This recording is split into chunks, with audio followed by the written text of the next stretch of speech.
Okay, so in this video, I'm gonna go over 15 AI tools that I personally have used, I've gained benefit from. I'll give you some of my initial responses or initial reactions. Number one is gonna be Chat GPT. That was the first one I used that was considered a large language model. I've used 3, 3.5, and now 4.0. I definitely like to use 4.0 the most. However, some quick advantages with 3.5 is you're able to get answers a lot faster, and you don't have as many limitations as how often you can use it and how large your messages are, things of that nature.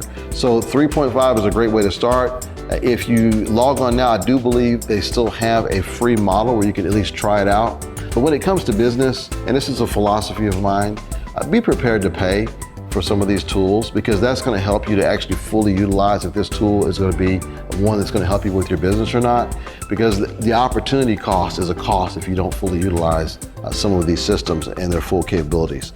The two on my list is going to be Claude.ai. Now, Claude.ai is very good also. In fact, I find myself in some cases using it more often than even Chat GPT, depending on the situation, especially if I have a PDF document or some type of text document that I would like to upload. For example, if I wanted it to evaluate a legal document, I could say, please summarize this legal document in easy to understand terms or in layman's terms, or please recreate this document in a way that's easier to understand or easier to for my client to read. Or take this legal document and make it into a document that actually can be used for sales purposes. The other one I want to really mention, and this is probably one of the most important on this whole list of 15, is going to be the prompt perfect. If you're familiar with how large language models work, you have to put in a certain amount of information for it to give you an answer back. And so that's called a prompt. And so when you put in that prompt, the more you use it and the better you get at it, the better your results are going to be that you get in terms of answers back from that large language model. And so what prompt perfect does is it basically takes that learning curve and just zeroes it out. So once you put in that prompt of what you're looking for, it will start to clean up what you're asking for, to put it in a way and with language and with specificity that will allow that large language model to know exactly what you're looking for.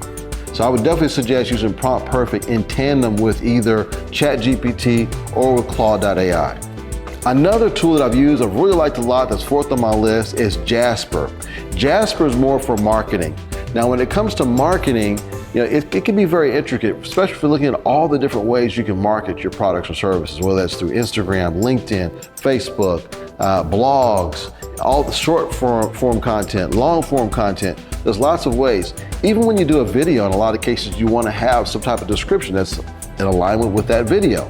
And so in this case, using Jasper, once it figures out what your business offers and what your core audience is and what are you looking to accomplish, it can start to generate, using AI, a number of these messages in different forms and formats. So if you need something that's only 100 characters long or 500 characters long or 10,000 characters long, Jasper can do that within seconds.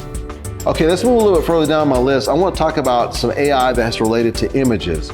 So there's lots of different uses we can use for this. If you're doing some of what we do, which is video content creation, if you're doing storyboarding and you wanted to create some picture that off of an idea that you had, it's a great way to be able to do that. Just by putting in some text, it will actually spit out some wonderful, beautiful pictures that you can use in communicating with your clients.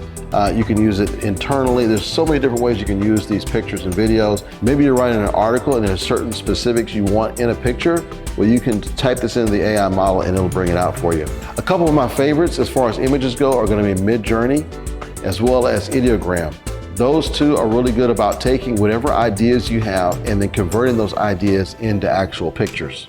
Another one I've used, not quite as much, I've just kind of only dabbled in it, and it's called Luma Labs. It helps you to create 3D images as well. So that's another AI tool that will help you to take a regular image and turn it into a 3D image. Now, when it comes to video editing, there's quite a few video editing tools that use AI.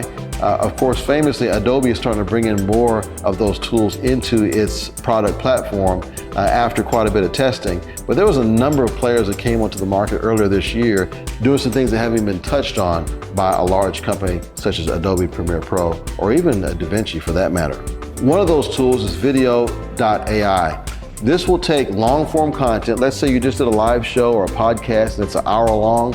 It will take that piece of content and break it down into 30-second to 1-minute intervals. It will convert them into portrait or widescreen format. It'll use different colors and setups, and so it gives variety to your clips. So you could take a 1-hour piece of content and break it down into like 15, 20 clips within a matter of minutes. The reason why I haven't used it as often is because the quality of it doesn't necessarily cut it in the right spots that I would cut it in.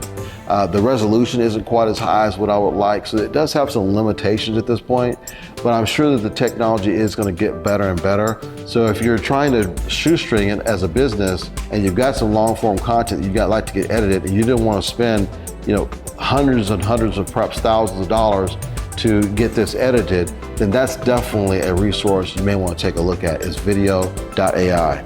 Now, I love it when existing technologies that I use incorporate AI into their models. And one of them that I use, you may use it too, is Canva.ai. There is an AI component within Canva that will allow you to type in certain prompts and it will spit out quite a bit of information for you, whether it's a document and other ways. So it's starting to incorporate AI a lot more into the Canva system. So stay tuned as you see that continue to progress. Another one I like is Envato Elements. I use Envato Elements as a tool, and Envato Elements allows me to tap into music, videos, templates, a number of different assets that we would use for content creation.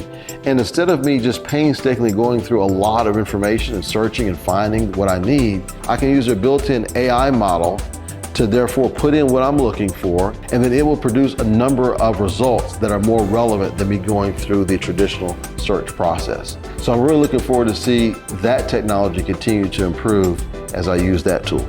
Okay, so 2 tools that are starting to use AI more in their platform, and I've really enjoyed it so far. One of them is going to be Adobe Premiere Pro. They're starting to incorporate more AI into that particular model. One of the features I've been using quite a bit is the text-based editing. Descript is another one as well. So whether you're using Descript or you're using Adobe Premiere Pro, you have access to this form of AI. It's a little bit different form than the large language models. What it basically does is it reads the text in the video, and when you have certain parts of the video that you want cut out, let's say if I make a mistake in this video, I'll probably use the text editor. And so if there's a block of text that I want to pull out, I just drag my mouse over it and I hit Ripple, delete, and it will take that whole section out without me having to go through the work of lining everything up. So it's an incredibly time-saving tool when it comes to editing. And so Descript had that for quite a while, but recently Adobe Premiere added that in one of its recent updates. 2 other pieces of AI that I think are incredibly useful when it comes to audio is going to be Whisper.ai as well as Otter.ai. Now there's many other tools out there, but these 2 particular ones are the ones that I've used the most. And what these tools do is they take your spoken word and they convert them into text. Now this has been around for quite a long time. However, what's different about these 2 is that they're incredibly accurate. So we're talking like 95% or higher accuracy. So let's say you're in the middle of a meeting and you want to make sure that you take great notes. Then what I've been doing is kind of a cheat code, if you will, is I will record myself talking into Whisper.ai. I will transcribe that as soon as the meeting is over, and then I will ask Chat GPT to summarize everything that was talked about in the meeting into a nice, concise set of notes. So I don't have to type any notes anymore, which is amazing. Okay, so 15th on my list is going to be Chat GPT, but using Bing to access Chat GPT. Now, if you're using Bing, it will allow you to use websites, current URLs that are out there, and then still be able to communicate through Bing Chat. And this Bing Chat uses Chat GPT as the backbone of its chat system. So that's one way you can get real-time data when it comes to online websites when communicating with Chat GPT.